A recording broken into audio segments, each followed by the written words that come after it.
বাংলাদেশের নিউজ আপডেটে আপনাকে স্বাগত জানাচ্ছি। আমি মাহবুব শারক। দেশে শীতের প্রকোপ দিনকে দিন বাড়ছে। 6 জানুয়ারি নওগাঁর বদলগাছিতে দেশের সর্বনিম্ন তাপমাত্রা রেকর্ড করা হয়েছে 6.7 ডিগ্রি সেলসিয়াস। এই তাপমাত্রা মৌসুমের সর্বনিম্ন বলে জানিয়েছে আবহাওয়া অধিদপ্তর। বিএনপির ভারপ্রাপ্ত চেয়ারম্যান তারেক রহমান দেশের উত্তরাঞ্চলের 9টি জেলা সফর করবেন।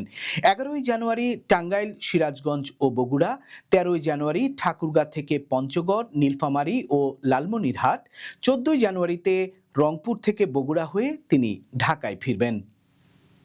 নির্বাচনে পোস্টাল ব্যালটে ভোট দিতে 15,33,682 জন প্রবাসী নিবন্ধন করেছেন। নিবন্ধনের শীর্ষে আছে সৌদি আরবের প্রবাসীরা। দেশটি থেকে 2,39,186 জন প্রবাসী নিবন্ধন করেছেন। আইপিএল থেকে মুস্তাফিজকে বাদ দেওয়ার ইস্যুকে কেন্দ্র করে ভারতে টি-20 বিশ্বকাপ খেলতে না যাবার সিদ্ধান্তে এখনো অনড় বাংলাদেশ। উপদেষ্টা ডক্টর আসিফ নজরুল বিষয়টি নিশ্চিত করেছেন। আমেরিকার B1 ও B2 ভিসায় আবেদনে বাংলাদেশিদের দিতে হবে বন্ড। ভিসা বন্ড নিয়ে এমন শর্ত জানিয়েছে আমেরিকার স্টেট ডিপার্টমেন্ট। বন্ড কার্যকর হবে 21 জানুয়ারি থেকে। এই ছিল আজকের বাংলাদেশ নিউজ আপডেটে। আল্লাহ হাফেজ।